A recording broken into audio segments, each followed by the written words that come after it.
Hello and welcome to English for You. I'm Seb. And I'm Kat. And we are talking about art today. We love art. We love art. I love going to a museum and just seeing all of the paintings, all of the sculptures. Same. Especially very old art, you know? Yeah. I think my favorite place that I've ever seen art is in Europe, obviously, because there's some great art here too, but some of the stuff in Europe, like you learn about it your whole life, and then when you finally see it in person, it's kind of like very touching. Yeah, they have these big reputations. But here's a question. How do, paintings and sculptures in Europe last such a long time? Because some of them are like 500, 1,000 years old. Yeah, so they have to control the temperature of the museum, the humidity, so that the water and the climate doesn't damage the paintings. But also I think it depends on people who restore the art. So often they will tie in. When I was in Amsterdam at the Rijksmuseum, they were in the process of restoring the Night Watch, which is a huge painting. And so it was taking them months and months to do. They were first doing X-rays of everything. Okay. Yeah. Why X-rays? So that they could see all the layers of paint. Okay, so you can't just paint over the thing and just be like, I'm just going to repaint this man. That ends in disaster. It's really bad. Exactly. You can see some examples that have been just not good. Yeah. Actually, I've been to some museums where they've done bad restorations and the paintings get really dark or the colors get ruined. Or there's that famous one of Jesus where his face kind of got mushy. Oh, the meme one, right? Yes, that's right. Okay, so art conservation and restoration is very, very important. And that's actually what we're going to be talking about today. Yeah. We're going to be talking about one painting, very important painting, that things aren't going so well for. Yeah, you could almost make this face about it. Does that give you a hint about the painting? I hope so. Yeah. So I guess we should go to the article and go ahead and learn about what it is. Let's do that. Reading.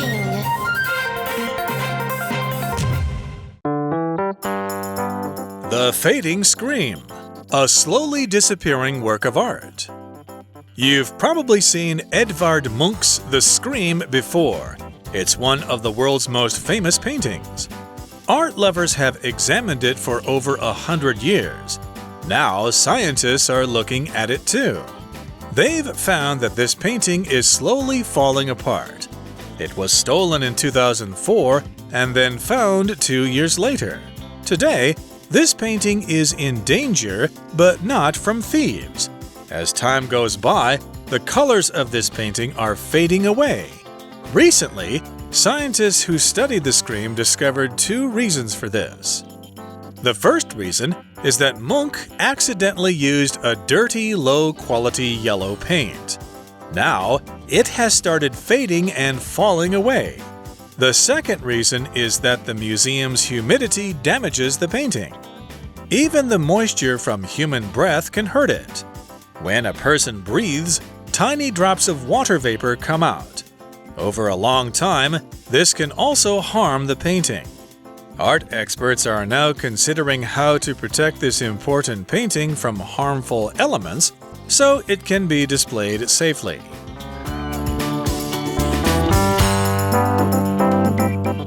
Okay, so today's article is called The Fading Scream. A slowly disappearing work of art. Okay, so Kat just gave us a fading scream. I tried. Yeah. I'm glad it faded anyway. When something fades, it slowly disappears and ceases to exist. This is actually a pun. It means 2 things. We're going to be talking more about what the words in this title mean in a minute, but what is the work of art that we're talking about first? It is a famous one called The Scream, and the article says you've probably seen Edvard Munch's The Scream before. It's one of the world's most famous paintings. And if you've seen the painting of the guy doing this face on a bridge, that's The Scream. It's kind of creepy, right? It is a creepy painting. Yeah. I'm not such a big fan of this painting, actually. But the article says art lovers have examined it for over 100 years. So the article goes on, now scientists are looking at it too. Okay. Interesting. So why are they looking at it? Well, the article says they've found that this painting is slowly falling apart. Okay, this is not good. To fall apart, when something falls apart, it breaks into pieces or lots of parts of it fall off. Think about a sand castle, so a 沙堡.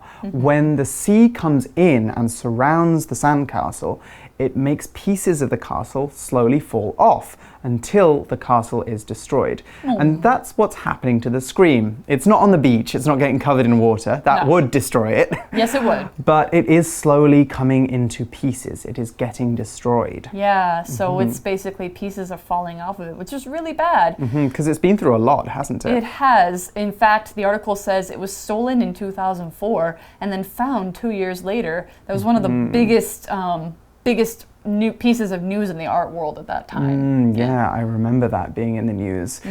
However, even though it's gotten back and somehow survived this kind of little trial, today this painting is in danger, but not from thieves. Okay, so it's not in danger of being stolen, it's in danger of something else. Of being destroyed, as you said. So as time goes by, the colors of this painting are fading away. And if you've seen this painting, it uses a lot of very bright colors, kind of in combination with these others. There's like these big yellows, bright blues, and blacks, and kind of reds as well, I think. So we're talking about as time goes by. This means something is happening over time, over many years, or it's a slow or gradual process. When you say something goes by, usually time, it means it passes. So time is passing between the past and now, or on into the future as well. And you can tell this is something that's happening over many years. The phrase time goes by can also talk about months, but the point is it should be slow. Yes, it should be slow. Yeah. And this is where we're getting into the double meaning of today's article, because we've got our first vocab word, fade. Now, when paint, writing, or an image fade, they get paler and paler or less and less bold. So this works with the time goes by, because normally when something fades, it gradually changes to become less strong. When we fade away, we mean that something is fading until it is not there at all. The color completely disappears over time. Yeah. So here's a couple of example sentences. First, as we saw fade in the article. The old map was so faded that Lucy couldn't read it properly. Okay, so it's just kind of, we can't see the writing well. And here's a second example sentence. This time we're using fade to mean disappear. Amanda's smile faded when she heard the bad news. So she was smiling, and then she was not smiling. Yes, but gradually not smiling. All right, the article goes on to say why these scientists are studying it. Recently, scientists who studied the scream discovered 2 reasons for this being why it's fading away. So what is the first reason? The first reason is that Munch accidentally used a dirty, low-quality yellow paint. Oops. Okay, well, he's an artist. He needs to save money. Yeah, so, yeah. But not if you want your painting to last. Yes, maybe he didn't care about his legacy. Okay, so we read that Munch accidentally used low-quality paint. And remember, we're sticking those 2 words together to make a compound adjective. So we're saying that the paint was poor, or it was not good, okay? It was low-quality paint. When we accidentally do something, we do it by mistake, or we do it without thinking. So this morning I was late, or I was accidentally late to work because I got on the wrong train. I didn't mean to get on the wrong train, though. I didn't mean to be late for work. It was an accident. Yeah.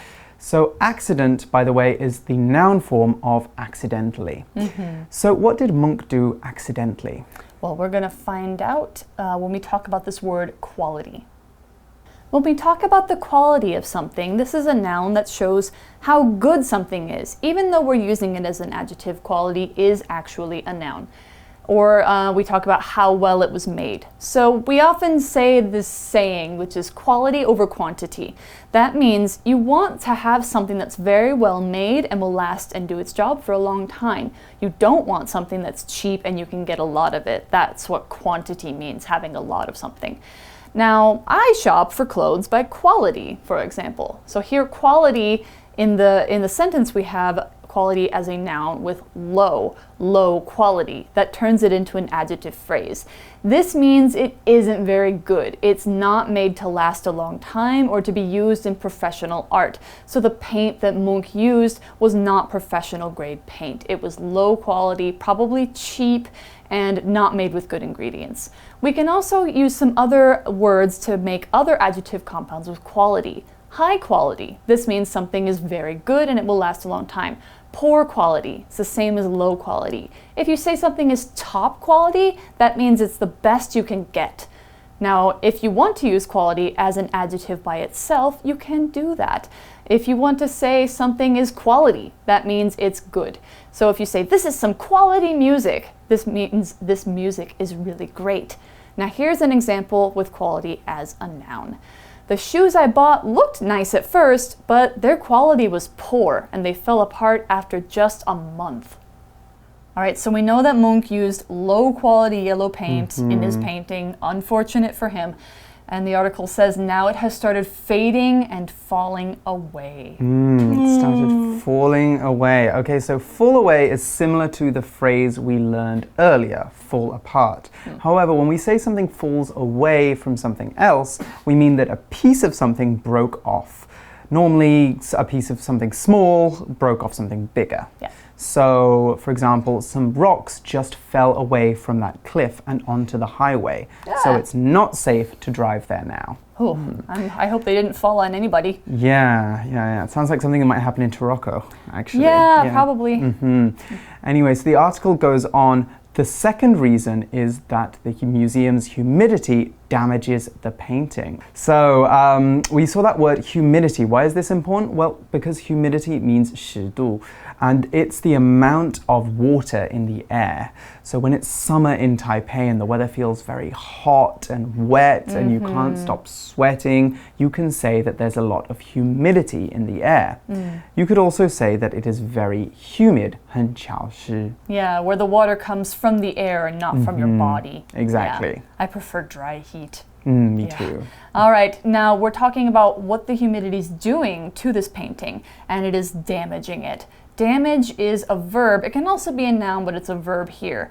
Damage means to hurt something or somebody. More often we use it with objects. So if you damage it, you hurt it in a way that it's partly broken or it has a part that doesn't look new anymore.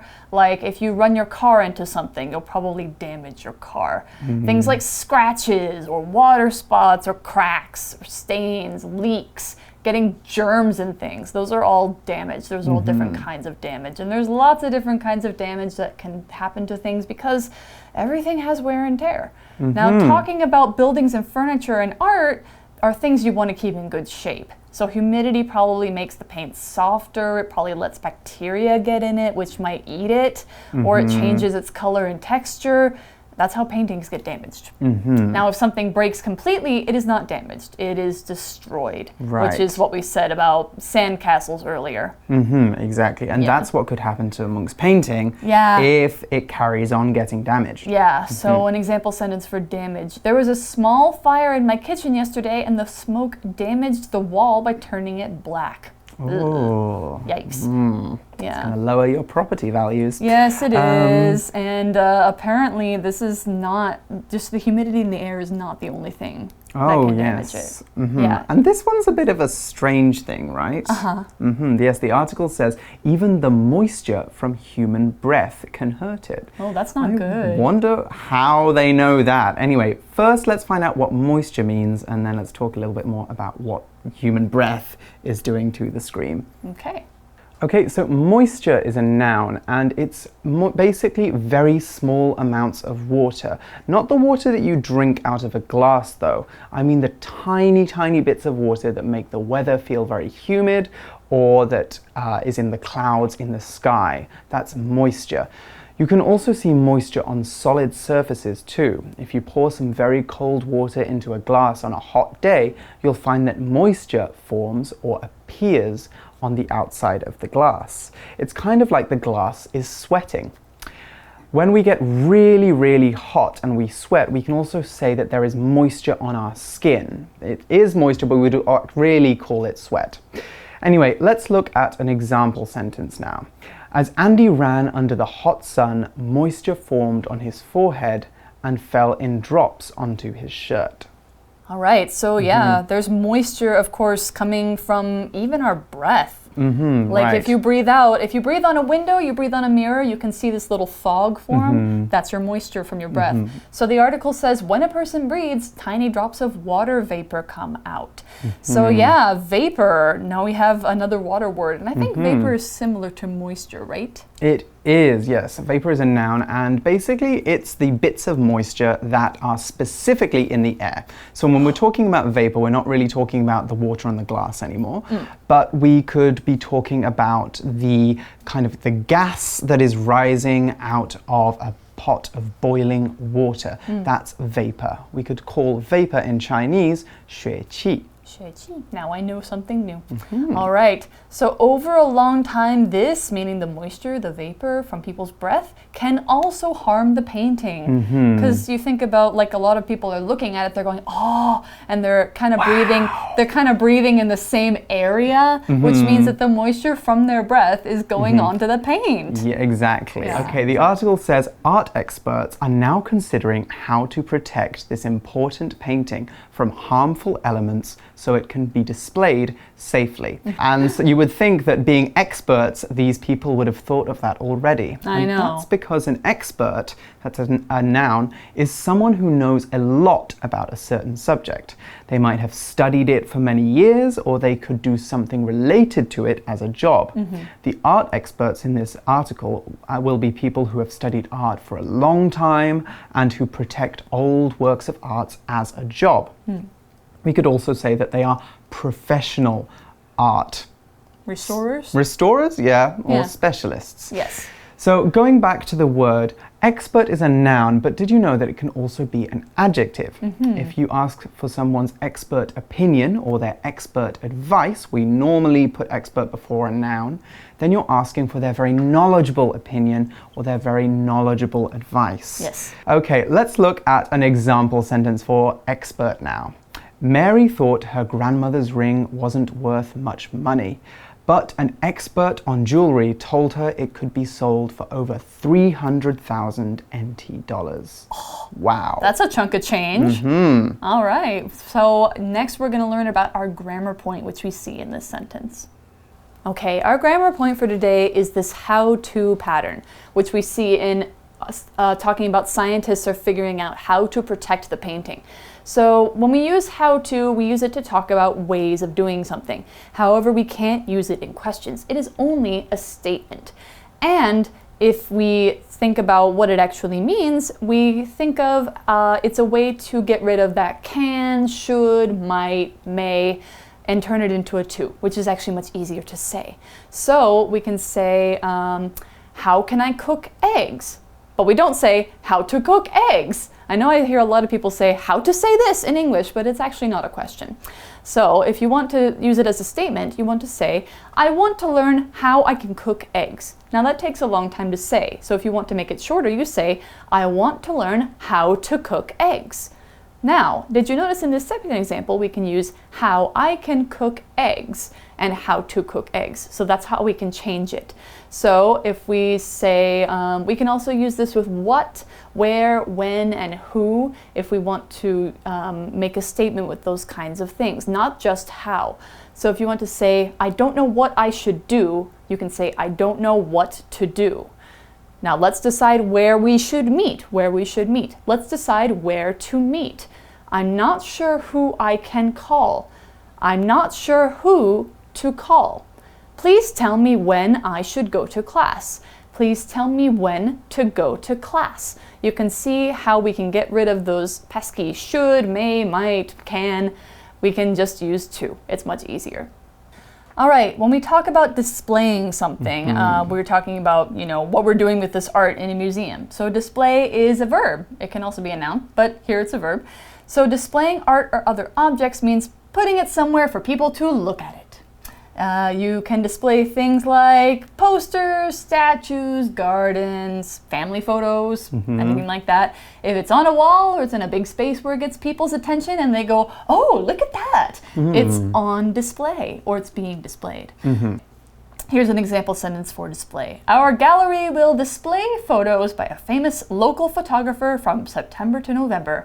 Come and see the artwork. Yeah. Yeah. Okay, so that's where we're ending the article, actually. They're still working out. I was hoping they were going to say, the experts have a solution. Yeah, I wish too, because, I don't want to see this artwork get destroyed. Yeah, it's a creepy painting, but it is a very important painting, nonetheless. And we never want to destroy something of value. Right. So hopefully, you guys can follow this story now, go online. Maybe there is something new that's happened, but we are not going to do that now. We are going to go through to our For You chat question and talk a little bit more about famous art.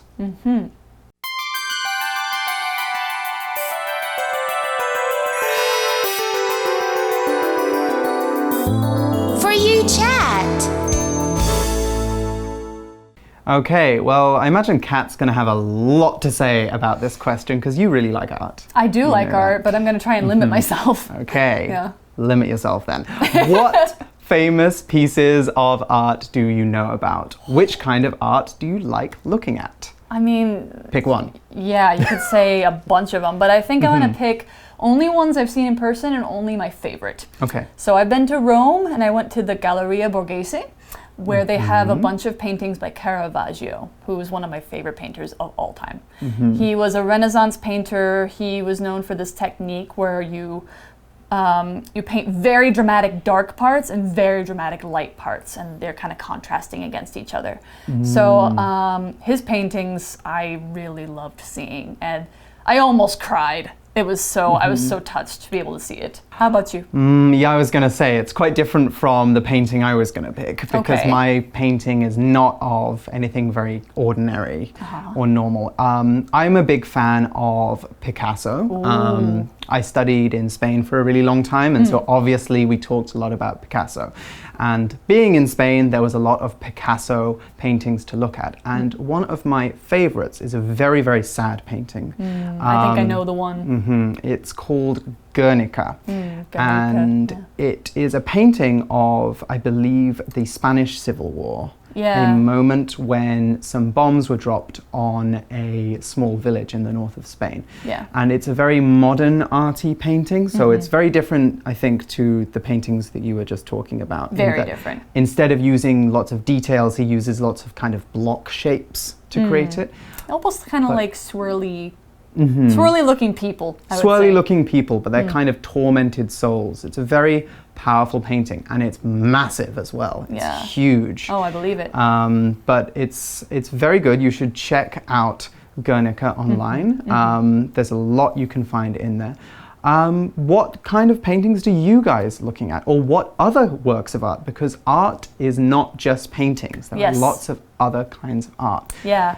But right now we are out of time. We are very out of time, so we will be joining you again soon for some more exciting articles. But for now, it's bye-bye from me. Bye. Bye. The Fading Scream, a slowly disappearing work of art. You've probably seen Edvard Munch's The Scream before. It's one of the world's most famous paintings. Art lovers have examined it for over 100 years. Now, scientists are looking at it too. They've found that this painting is slowly falling apart. It was stolen in 2004 and then found 2 years later. Today, this painting is in danger, but not from thieves. As time goes by, the colors of this painting are fading away. Recently, scientists who studied the Scream discovered 2 reasons for this. The first reason is that Munch accidentally used a dirty, low-quality yellow paint. Now, it has started fading and falling away. The second reason is that the museum's humidity damages the painting. Even the moisture from human breath can hurt it. When a person breathes, tiny drops of water vapor come out. Over a long time, this can also harm the painting. Art experts are now considering how to protect this important painting from harmful elements so it can be displayed safely.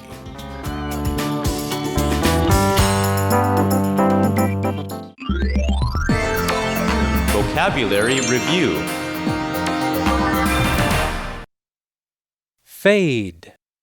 I can't see the writing on this map very well because it has faded so much over time. Quality. The quality of Andrew's homework was poor, so the teacher asked him to do it again. Damage. When Tom dropped his phone, it didn't break completely, but its screen was damaged. Moisture. After my shower, I had to wipe the moisture from my mirror so I could brush my teeth. Expert. My brother said he would fix my computer, but I told him I would rather pay an expert to do it. Display.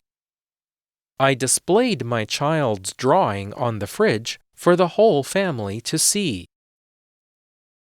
智慧小补帖 Accidentally. Humidity. Vapor.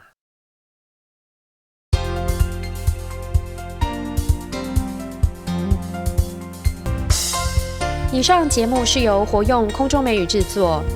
活用空中美语杂志，请洽询全国各大书店。